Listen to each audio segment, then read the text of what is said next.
ये भी हॉस्पिटल जो तरीके से हो रहा था तो हमको डाउट था ये स्कैम हो रहा है, और आज भी हम यकीन के साथ कह सकते हैं कि ये स्कैम है। वो हम साबित करेंगे आपके साथ कि ये स्कैम क्यों है। कल रात को जो इंटरव्यू चला, जो प्रेस कॉन्फ्रेंस हुई, उसके बाद ये फैक्ट शेयर करना जरूरी था, जो हम आपके साथ शेयर करेंगे। तो बाकी जो वर्डिंग्स लगी है, क्या महानगर पालिका की अधिकारी लोग क्या आंख बंद करके बैठे थे क्या उस टाइम पर? मानसिक स्थिति भी ठीक नहीं है। वो बोलता है मैं मेंटली डिस्टर्ब्ड हूँ, तो मेंटली डिस्टर्ब के उसके बहुत सारे और भी कारण होंगे, क्योंकि भ्रष्टाचार का उसके ऊपर इन्वेस्टिगेशन चालू है।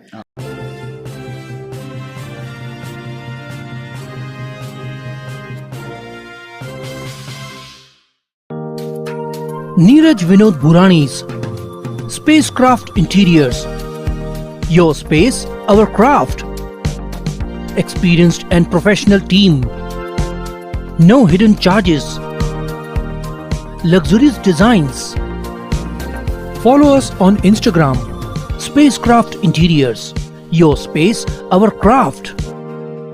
महालक्ष्मी सेल्स, शिवाजी चौक, उल्लासनगर। उल्लासनगर में इलेक्ट्रॉनिक्स का वन स्टॉप स्टोर, जहां पर आपको मिलती हैं best deals. Air conditioners, air coolers, single and double door refrigerators, LED televisions, semi and fully automatic washing machines, deep freezers and veggie coolers. सबसे बेस्ट डील, सबसे lowest दाम और loan and easy EMI available.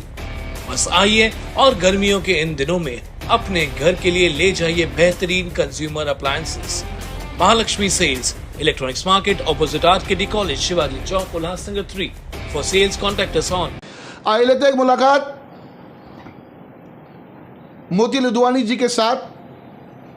मैं आप सभी शहरवासियों को बता दूं कि जब भी मोती लुधवानी जी हमारे चैनल पे आते हैं कोई ना कोई भ्रष्टाचार का पोल खोल डालते हैं। अभी हाल ही में शहर में चर्चा है, हॉस्पिटल वरब में एक सरकारी हॉस्पिटल बनी, कैशलेस हॉस्पिटल, महानगर पालिका की हॉस्पिटल है वो। वहां के कर्मचारी ने आपघात कर लिया। जब ये हॉस्पिटल डॉक्टर पॉल के हाथ में नहीं थी, जाने वाले का जब प्रक्रिया चालू थी, तब उस टाइम पे मोती लुधवानी जी ने और उनके साथियों ने मिलकर इसका विरोध किया था कि ये जो सरकारी हॉस्पिटल है इसको महानगर पालिका को चलाना चाहिए, ना कि किसी प्राइवेट ठेकेदार को, क्योंकि शहर के जितने भी बीओटीज के वो प्रॉपर्टी गई है, तो आखिर ये प्रॉपर्टी भी क्यों? तो इस बारे में लेते हैं मुलाकात और पूछते हैं कि मोती लुधवानी जी के साथ कि इस हॉस्पिटल को लेके जिस व्यक्ति ने आपघात किया, सुसाइड किया, उस विषय को लेकर आप क्या कहना चाहेंगे? क्या कहेंगे इस विषय को? शुक्रिया जैकी भाई, एक बार फिर आपके चैनल पे इस सब्जेक्ट को आपने उठाया। इतना इम्पोर्टेंट सब्जेक्ट है। काफ़ी दुखद शॉकिंग न्यूज़ है कि एक एम्प्लॉय को, इतनी बड़ी हॉस्पिटल का एम्प्लॉय, उसको आत्महत्या करनी पड़ी। 6-7 महीने की शायद कुछ सैलरी बाकी थी, कुछ भी रीज़न दिए जा रहे हैं, लेकिन एक जान चली गई। आज हम कुछ भी हम लोग जो कर रहे हैं, पोस्टमार्टम कर रहे हैं, हम वो जान वापस नहीं लौटा सकते। लेकिन इसमें हमको विचार करने की ज़रूरत है कि हुआ क्यों। और विषय जुड़ा हुआ है यूएमसी हॉस्पिटल जो इंटिला के बाहर बनी हुई है, उससे जुड़ा हुआ है, जिसमें हमने आज से 6 महीना पहले, 1 साल पहले विरोध किया था। विरोध करने का मुख्य कारण था कि जो भी डील बीओपीटी पे होती है यूएमसी, जैसे आपने कहा, उसमें कोई ना कोई स्कैम होता है। ये भी हॉस्पिटल जो तरीके से हो रहा था तो हमको डाउट था ये स्कैम हो रहा है, और आज भी हम यकीन के साथ कह सकते हैं कि ये स्कैम है। वो हम साबित करेंगे आपके साथ कि ये स्कैम क्यों है। और जो भी मैंने कल प्रेस कॉन्फ्रेंस सुनी, हॉस्पिटल के मैनेजमेंट का इंटरव्यू सुना, वो जो क्लेम करते हैं हम अपने क्लेम रखेंगे। जनता जज कर सकती है कि ये स्कैम है कि नहीं है। हमारे सामने जो तथ्य हैं, शहर की असेट एक किसी के हाथ में जा रही है, वो रेप्यूटेड कंपनी है, वो रेप्यूटेड हॉस्पिटल है कि नहीं है, हमको जानना ज़रूरी है। सही। तो इस मुद्दे में हमको काफ़ी शौक लगा जब हमने देखा। और कल खास करके जब कल रात को जो इंटरव्यू चला, जो प्रेस कॉन्फ्रेंस हुई, उसके बाद ये फैक्ट शेयर करना ज़रूरी था, जो हम आपके साथ शेयर करेंगे। बिल्कुल, बताइए। देखिए, ये हॉस्पिटल स्कैम जो हम बार बार बोल रहे हैं, ये स्कैम क्यों है, आप सिंपल कैलकुलेशन समझिए। पहले तो आप ये डिसाइड कीजिए कि आपने दिया क्या है, आप क्या दे रहे हैं। आप एक हॉस्पिटल दे रहे हैं जिसकी साइज़ है 23 square feet to 25,000 square feet. 4 माले की ग्राउंड +4 हॉस्पिटल बनी हुई है, फुली इक्विप्ड हॉस्पिटल है।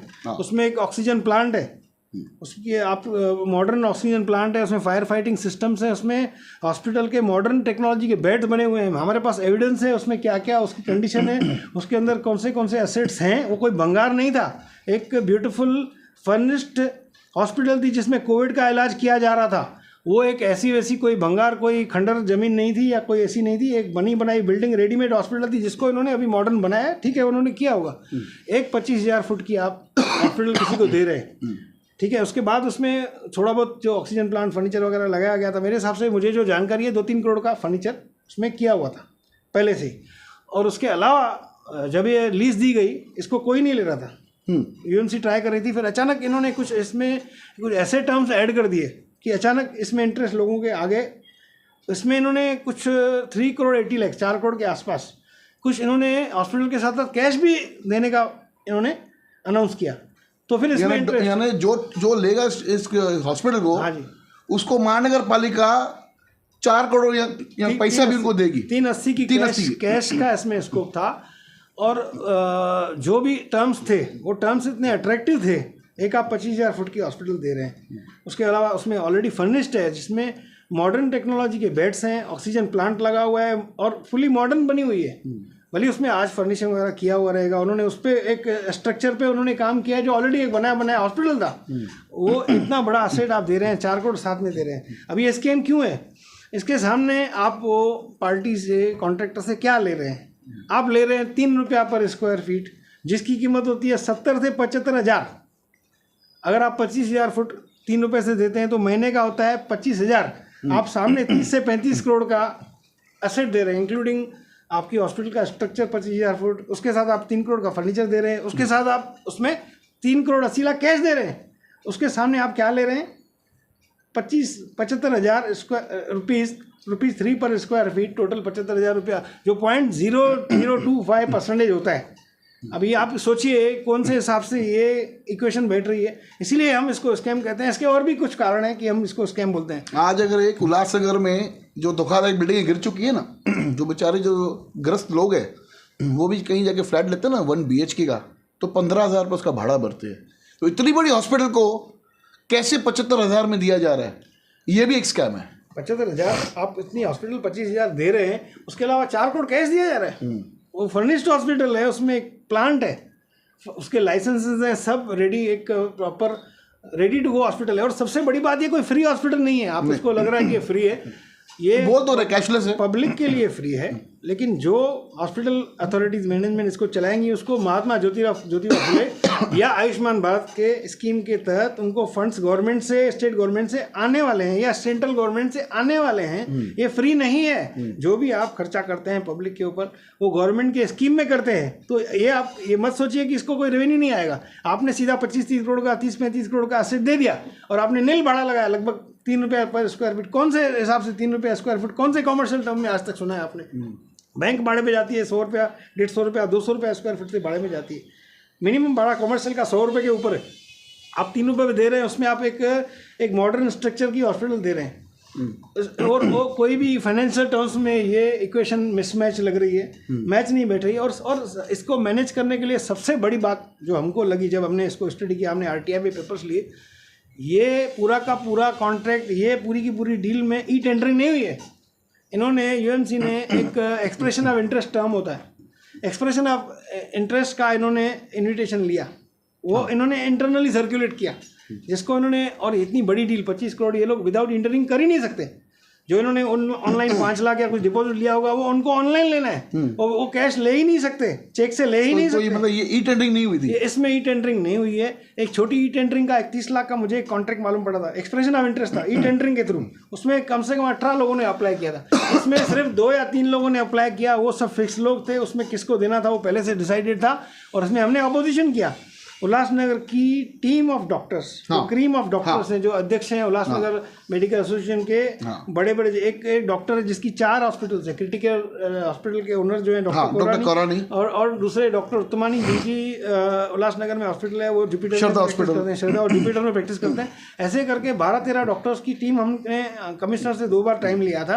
तो हमने अपना इंटरेस्ट दिखाया था कि ये एक चैरिटेबल ऑर्गेनाइजेशन को जाना चाहिए, उल्लासनगर के लोकल डॉक्टर्स को जाना चाहिए, ऑनेस्ट टीम को जाना चाहिए, जो जो चैरिटी बेस पे काम करे और पब्लिक की शिकायतें नहीं आए। आज शिकायतें आना चालू हुई हैं। अभी आपके सामने एक केस आया है 6 महीना नहीं हुआ, शिकायतों का सिलसिला शुरू हो गया। 3 महीना हुआ है टोटल इनको चालू करके। हॉस्पिटल इन्होंने फरवरी में ओपनिंग हुआ था, शायद इनको 1.5-2 महीना भी इफेक्टिवली काम करने नहीं हुआ है। हर हफ्ते मुझे शिकायत मिलती है, वो authentication with proofs and with evidence के साथ मैं आपके सामने रखूंगा, जनता के सामने रखूंगा कि हॉस्पिटल कैसे चल रही है। ये हॉस्पिटल सबके लिए हमारा प्लान था, ये यूएमसी सबके लिए चला है, उसमें कोई येलो कार्ड या ऑरेंज कार्ड नहीं। जितना भी उल्लासनगर की जनता है सबको उसका बेनिफिट मिलना चाहिए। ये हमारा पर्पस था कि उल्लासनगर के पास एक बहुत और डॉक्टर जो आपके सामने तो 8-10 डॉक्टर थे शहर के क्वालिफाइड, उनको ये नहीं देने का कारण क्या था? क्यों डॉक्टर पॉल को दिया गया? देखिए उस टाइम में इनका कहना यही था कि हमने ऑलरेडी काफ़ी आगे बढ़ चुके हैं। जो डील इनकी चालू थी, शायद डॉक्टर्स ने काफ़ी लेट ऑब्जेक्शन लिया था, लेकिन जो भी था हमने कहा कि हमको एक मौका दीजिए, आप उनका भी प्रपोजल लीजिए, हमारा भी प्रपोजल लीजिए, और फिर जो बेस्ट प्रपोजल है उसको आप एक्सेप्ट कीजिए। लेकिन हमारा प्रपोजल के लिए हमको अलाउ ही नहीं किया गया कि हम अपना प्रपोजल दें। अगर ये प्रपोजल हमारा आता था तो शायद हम कुछ और उसमें अच्छा कर सकते थे। हमारा इंटरेस्ट था कि और शहर को फायदा हो सकता था, जनता को फ्री में इलाज मिले। आज सबसे मुख्य जो बुनियादी ज़रूरतें हैं उसमें एजुकेशन है, दूसरी हॉस्पिटल है, ये हमारी बेसिक ज़रूरतें हैं। उसमें अगर हॉस्पिटल मिल जाती है शहर में तो ये हमारा बहुत बड़ा असेट था। आज जितनी भी शहर में बीओटी डील हुई है, आज जितने भी शहर में हमारे यूएमसी की तरफ से जो कॉन्ट्रैक्टर्स को बीओटी डील जाती हैं, सब स्कैम होते हैं। उसमें आप कोई भी नाम ले लो, स्विमिंग पूल का नाम ले लो, या एक पवन एडवर्टाइजमेंट करके एक शहर में एडवर्टाइजमेंट का हमने बीच में काफ़ी एक स्कैम ओपन किया था। तो एक स्कैम में उसमें ऐसा दिखाया था कि यूएमसी 5 साल के लिए दे देती है कि फ्री में एडवर्टाइजमेंट करो, 1 रुपया भी यूएमसी चार्ज नहीं कर रही है। उसमें करना क्या है, उसको डिवाइडर पे थोड़े फूल पत्ते लगाने और कलर करने, उसका खर्चा आता है 1 लाख, 1.5 लाख, 2 लाख जो भी आता है, लेकिन कमाई 25 लाख होती है। 25 लाख कमाई के सामने 2 लाख का खर्चा है। ये 15 रोड 10 रोड आप एक कंपनी को दे रहे हो 5 साल के लिए, आप दे दो, 1 साल के लिए दे दो, दूसरे साल मैं इन्वाइट करूंगा, तीसरे साल आप करोगे, तीसरे साल कोई और करेगा।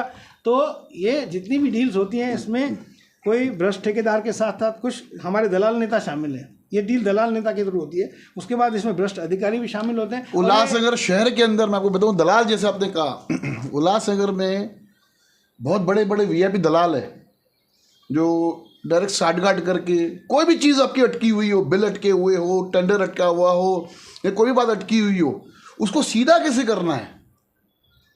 तो ऐसे 3-4 दलाल को तो मैं भी जानता हूँ। एक भाजपा में बड़ा दलाल है, उसको फिक्सर और सेटर बोलते हैं, और एक दूसरी पार्टी में भी है दलाल। ये दलाल टॉप 2 दलाल को मैं जानता हूँ जिन्होंने उल्लासनगर की शहर का सत्यानाश किया हुआ है बीओटी डील में। उनके जितने भी ठेके हैं सब के सब ठेके में पब्लिक का नुकसान हुआ है, यूएमसी का नुकसान हुआ है, काम की क्वालिटी घटिया होती है, और जो टर्म होते हैं वो सब ठेकेदार के फेवर में होते हैं, जनता के फेवर में कुछ नहीं होता है। और ये सिर्फ और सिर्फ वो दलाल नेता के कारण होता है। इसमें भ्रष्ट अधिकारी भी होते हैं, मेन इसमें दिमाग होता है, ठेकेदार का भी दिमाग होता है। ये इनकी तीनों की मिली भगत है, सेम टीम, भ्रष्ट ठेकेदार, दलाल नेता और भ्रष्ट अधिकारी, कॉम्बिनेशन ऑफ दीज 3 ये उल्लासनगर को डिस्ट्रॉय करें, जिसका नतीजा है आज ये हॉस्पिटल गलत हाथों में चली गई है। हम बोल रहे हैं गलत हाथों में चली गई है क्योंकि इनका रिकॉर्ड अच्छा नहीं है। मैं जानता हूँ कोविड के टाइम में यही सेम मैनेजमेंट को यूएमसी ने कुछ बड़ा अमाउंट हर महीने देती थी, उसका कोई बेनिफिट आज तक नहीं है। मैं चैलेंज करूंगा, जो यूएमसी के कोविड के टाइम में इन्होंने कुछ 40-50 लाख, जो फिगर मेरे पास है मैं रिकलेक्ट करके आपको शेयर करूंगा, वो फिगर जो यूएमसी ने हर महीने उनको दी है, 2 लाख या 3 लाख जो हर महीने वो हॉस्पिटल के यही मैनेजमेंट को देते थे, उससे हमको क्या बेनिफिट हुआ, कितने पेशेंट ठीक हुए, वो रिकॉर्ड होना चाहिए। वो 22 या 24 महीने पैसे ऐसे ही उसको गिफ्ट देते गए, यानी वो पब्लिक के पैसे ऐसे दे दिए जैसे खुद के पैसे समझ के दे रहे कारपोरेशन बिल्कुल। यूएमसी में अभी कारपोरेशन में अगर मैं आपको एक और बताऊं, अभी कुछ दिन पहले एक मुद्दा उठा था, जब भी घाटकोपर में जब भी 17 लोगों की मौत हो गई, दुर्भाग्यपूर्ण, बहुत धक्का पहुंचा उस न्यूज़ को देख के। उल्लासनगर में ऐसे जो मुझे सूत्रों के सब जो मुझे जानकारी मिली कि 200-225 के आसपास में यानी वर्डिंग्स लगी हुई है, वर्डिंग्स जिसपे किसी भी कंपनी का ऐड चलता हो या नेताओं का जो बड़े बड़े स्ट्रक्चर्स लगा के रखे ऐड के माध्यम से। तो जो ऑफिशियली जो कमिश्नर साहब ने जो अपने इंटरव्यू में कहा, कुछ 78 के आसपास में कहा, तो बाकी जो वर्डिंग्स लगी है, क्या महानगर पालिका की अधिकारी लोग क्या आंख बंद करके बैठे थे क्या उस टाइम पर जब ये वर्डिंग्स लग रही थी शहर के अंदर? यहां तो इसके अंदर महानगर पालिका के अच्छे बड़े बड़े जो अधिकारी है वो उसमें लिप्त होंगे, कहीं ना कहीं इसके अंदर भी एक बहुत बड़ा स्कैम है। अगर कोई भी होर्डिंग अगर शहर के अंदर गिरी और उसके अंदर किसी की भी जान माल का नुकसान हुआ या किसी को चोट भी पहुंची तो कमिश्नर साहब आप उसका जवाबदार होंगे, आप। क्योंकि ये जो होर्डिंग्स लगी है ये कैसे लगी, आपको उसको ध्यान देना चाहिए। एक स्टेटमेंट देने के ऊपर कुछ नहीं था कि हम उस पर कार्रवाई करेंगे। अरे लगी कैसे, ये ना लगती ना आपको कार्रवाई करने का मौका मिलता। यानी आप पहले गलत चीज होने दोगे, उसके बाद में फिर मीडिया में आके बोलोगे हम उस पर कार्रवाई करेंगे, तो कहीं ना कहीं ऐसे नहीं लग रहा कि आप असफल रहे। कहीं भी शहर के ऊपर एक जो कमिश्नर थे उसका जो रुतबा होना चाहिए वो कहीं ना कहीं आपका नजर नहीं आ रहा। इसके कारण ये अवैध तरीके से होर्डिंग शहर के अंदर लगी। क्या कहेंगे मोदी जी इसके ऊपर? इसी लाइन में जो होर्डिंग्स पे आज डेथ होती है तो फिर उसमें लिपापोती होती है, अथॉरिटीज़ अचानक नींद से उठती हैं और एक्शन लेने चालू करती हैं। इसी लाइन पे बिल्डिंग में धोखादायक स्ट्रक्चर बने हुए हैं, इसी लाइन पे बिल्डिंग में टीयर गटर बने हुए हैं। आज जो धोखादायक में जो डेथ हुए हैं उसके लिए भी यूएमसी रिस्पॉन्सिबल है। अगर यूएमसी उस टाइम में धोखादायक बिल्डिंगों को पानी का कनेक्शन नहीं देती थी, या महाराष्ट्र सरकार लिफ्ट का कनेक्शन नहीं देती थी, या महाराष्ट्र सरकार लाइट का कनेक्शन नहीं देती थी, तो एक भी धोखादायक बिल्डिंग बनना पॉसिबल था क्या? क्या बिल्डिंग एक ही दिन में बन जाती है क्या? अभी साथों जैसे आपने बिल्डिंग का नाम कहा, हाँ, पीडब्ल्यूडी डिपार्टमेंट। हाँ जी, पीडब्ल्यूडी डिपार्टमेंट आपने भी काफ़ी वर्किंग की, काफ़ी आपने। अभी तो ऐसा है ना कि भाई जब तक संदीप यादव जी थे, संदीप यादव नाम है ना, संदीप यादव, तो उस टाइम पे तो किसी को आरटीआई मिलती नहीं थी, नहीं मिलती। कोई माहिती डाले तो उसको जवाब ही नहीं था, क्योंकि अंदर बहुत बड़ा ब्लॉक कर दिया था, ब्लॉक करके रखा। बहुत बड़ा राज था, राज। तो आपने काफ़ी करस्पॉन्डिंग की, क्या कहेंगे इस विषय के ऊपर, किस प्रकार का ये घोटाला है? देखिए, हमारी शिकायत संदीप यादव से पर्सनल नहीं थी। संदीप यादव एक यूएमसी की जो हेड पोजीशन होती है, सिटी इंजीनियर, एग्जीक्यूटिव इंजीनियर, वहाँ पे वो बैठे थे। उनको उन्होंने कुछ शायद स्टैंड बाय पोजीशन दिया था, वर्किंग एग्जीक्यूटिव करके। तो उनकी एक जिम्मेदारी बनती है, उनको जो पोजीशन थी वो 6-7 लोगों की पोजीशन पे उनको बिठाया गया था। अभी आप सोचिए कौन से कानून से, कौन से जस्टिफिकेशन से आप एक ही आदमी को 6 या 7 पोजीशन पे बिठाते हैं? क्या एक इंसान 6 लोगों का काम कर सकता है क्या? वही इंसान एस्टीमेट बनाएगा, वही इंसान टेंडर फ्लोट करेगा, वही इंसान टेंडर खोलेगा, वही इंसान जाके काम चेक करके आएगा, वही इंसान एमबी बनाएगा, वही इंसान फोटो निकाल के आएगा, और वही इंसान बिल पास करेगा। क्या ये जितनी भी एक्टिविटी है एक ही इंसान कर सकता है? लीगली पॉसिबल है? तो ये नहीं हो रहा था। इसलिए हमारे शहर में यूएमसी में सही तरीके से काम नहीं हो रहा था। जो आज शहर की आज हालत देख रहे हैं, आज हमारी यूएमसी, कहीं ना कहीं आपने इतिहास देखा होगा ना, कि इतिहास को दोहराते हैं। मैं आपको बताऊं कि उल्लासनगर शहर के अंदर एक अधिकारी था, अब रिटायर है, उनको 2 पोजीशंस थी, एक सचिव थे और लॉ ऑफिसर भी थे। उन्होंने अपने कार्यकाल में बहुत अच्छा काम किया, उन दोनों पदों को काफ़ी ज़्यादा संभाला। अच्छा, एक ही टाइम इनके पास 2 जवाबदारी थी, लॉ ऑफिसर और सचिव महानगर पालिका के, उल्लासनगर महानगर पालिका के थे। उन्होंने काफ़ी अच्छा काम किया शहर के लिए। जो एक लॉ ऑफिसर को करना चाहिए उन्होंने किया, जो एक सचिव को करना चाहिए उन्होंने वो किया। तो ऐसे लगता होगा कि संदीप यादव को कि मैं 8 डिपार्टमेंट संभाल सकूंगा। तो ये ना क्या भारत सरकार के पास में अधिकारी की कमी थी क्या? देखिए, जो एक आदमी के ऊपर 8 जवाबदारी देना। आज से 6 साल पहले 2018 में ये डिपार्टमेंट में 12 लोग थे। हाँ। मैं उस टाइम के सिटी इंजीनियर से मिल चुका हूँ, उन टाइम के स्टाफ से मिल चुका हूँ, तो मुझे ऐसी जानकारी जाती है कि 12 लोगों की जगह पे आज 2 लोग बैठे हुए हैं। तो एक ही इंसान 6-6, 8-8 जगह पे आएगा। आज 250 करोड़ का यूएमसी का इस साल में काम हुआ है। मेरे पास लिस्ट है, 1600 टोटल पीडब्ल्यूडी के जॉब्स की लिस्ट है मेरे पास। 1600 काम 250 करोड़ में एक आदमी संभाल रहा है, और वो आदमी क्या बिल चेक करेगा? अभी तो बीमार बैठा हुआ है, उसको बीमार तो होगा ना। अब 1600 एक ही आदमी के कंधे पे रखोगे तो उसका स्पाइन टूट गया है, मतलब सुना है वीक हो गया है, तो होगा ना। अभी स्पाइन टूटा है, क्या टूटा है भगवान जाने। तो इसमें यूएमसी बहुत ज़्यादा लेने के कारण हड्डियों में कमजोरी आ जाती है, फिर इस प्रकार के इंसिडेंट्स होते हैं। उसके अलावा मानसिक स्थिति भी ठीक नहीं है। वो बोलता है मैं मेंटली डिस्टर्ब्ड हूँ।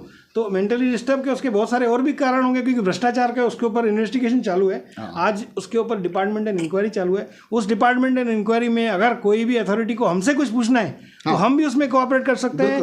हमारे जयकिशन भाई भी कोऑपरेट कर सकते हैं, मीडिया में जितने भी एक्टिविस्ट हैं। क्योंकि पीडब्ल्यूडी में जो गलत काम में जो हो रहे थे, टेंडरिंग में गड़बड़ी, उसमें उल्लासनगर के 15-20 लोग पीछे लगे हुए हैं। मैं अकेला नहीं हूँ। तो सब मिलके चाहते हैं कि उल्लासनगर का पीडब्ल्यूडी डिपार्टमेंट ईमानदारी से काम करे। आज जो कुर्सी पे जो नया इंजीनियर बैठा हुआ है, हम उससे भी रिक्वेस्ट करेंगे कि आप जो कुर्सी पे बैठे हैं 6 महीने के लिए, साल के लिए या 2 साल के लिए, तो आप शहर में ईमानदारी से काम करें। जैसे शहर में प्री मानसून जो काम होता है, पथोल टेंडर टेंडर होते हैं, जो रोड्स बनते हैं, जो नाला सफाई का काम होता है, वो सही तरीके से हो और शहर में उसका बेनिफिट हो। बाकी जो तरीके से आज से 1.5 साल 2 साल जो संदीप यादव के टाइम में जो काम हुआ, उससे हम बिल्कुल सेटिस्फाइड नहीं थे। नहीं, बिल्कुल नहीं, बिल्कुल भी सेटिस्फाइड नहीं आपको थे। मैं बताऊं एक बात कि जब आप टीपी डिपार्टमेंट में या टाउन प्लानिंग या तो ये जो पीडब्ल्यू डिपार्टमेंट में आप जब जाओगे, आपको कोई भी काम कराना है ना, तो पहले तो आपको वहाँ के अधिकारी लोग घुमाएंगे। फिर अब जब बाहर निकलोगे तो वहाँ पे एक सोफ़ा है, सोफ़ा पे कोई ना कोई एक दलाल बैठा रहेगा, चाला साहब ऐसा, ठीक है, या क्या हाल है। फिर उस टाइम बोलेगा कि क्या काम अटका, मैं करा के देता हूँ ना, हेल्प करता हूँ, हेल्पर्स, मैं करा के देता हूँ ना, साहब से मेरा घर का संबंध है। कई बार तो हम प्याले दोस्त हैं, हम कई बार तो साथ में पीते भी हैं। ओके, फिर होती है लेन देन की बात, और और मैं काम करा के देता हूँ। इस प्रकार का भ्रष्टाचार है महानगर पालिका के अंदर। अगर लोगों को विश्वास नहीं है, हमारी कैमरा जाके वहां पे उनका शूट करेगी, उनको नाकापोश करेगी। तो सीसीटीवी वहाँ पे लेनी चाहिए, नहीं देते ना, पैसेज में आज तक कौन सी सीसीटीवी दी है महानगर पालिका ने? नहीं देती है। 15 दिन का रिकॉर्ड आप मांगिए, अगर आपको देते हो हम चलाएंगे। मैं मांगूंगा उनसे। अगर वहाँ पे पैसेज में कोई इंसान यूएमसी के प्रेमाइसिस के अंदर बैठा है, तो वो प्रेमाइसिस के अंदर एंट्री कर रहा है और सोफा में बैठ रहा है, किससे किससे मिल रहा है और क्या क्या बातें हो रही नहीं, है। वो मतलब नेता है ना, नेता है, नेता है तो खैर नेता कम दलाल, ऐसा नेता को मास्टर की होती है, वो कहीं भी चले जाते हैं। हाँ। कोई नेता तो ठेकेदार बन के भी बैठे हैं, तो नेता तो ऑलराउंडर होते हैं, उनको तो बिल्डिंग में, हमारे शहर में कुछ बोलना अलाउड ही नहीं है। नेता एक्स नेता होगा, जो भी नेता हो, एक्स नेता हो गए हैं शहर में, जो सत्यानाश, जो एक्स नेता नहीं, माजी नगर सेवक, एक्स नगर सेवक, एक्स नेता, नेता परमानेंट होता है, 100 साल तक आदमी नेतागिरी कर सकता है। तो ये शहर की स्थिति आपके सामने है सब।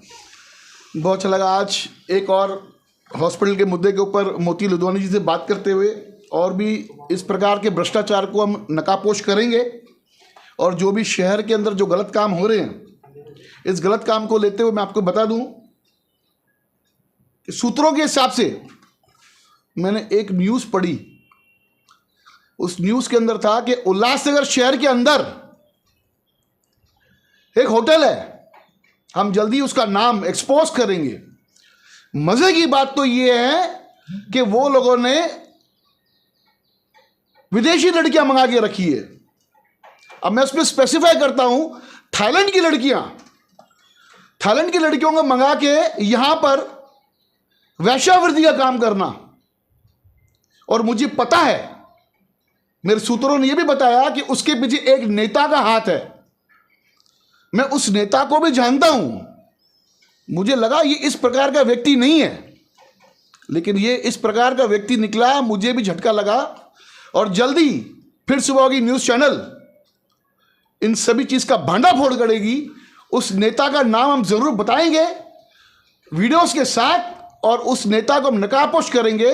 और आने वाले चुनाव के अंदर, खास करके महानगर पालिका के अंदर, आपको चुनाव करना है कि इस प्रकार के जो लोग जो वेश्यावृत्ति के अंदर लिप्त है, जो गलत कामों में लिप्त है, जो लोगों के ऊपर खोटे केसेस करते हैं, ऐसे लोगों से शहरवासियों को सावधान रहना चाहिए। धन्यवाद। देखते रहिए फिर से होगी न्यूज़ चैनल।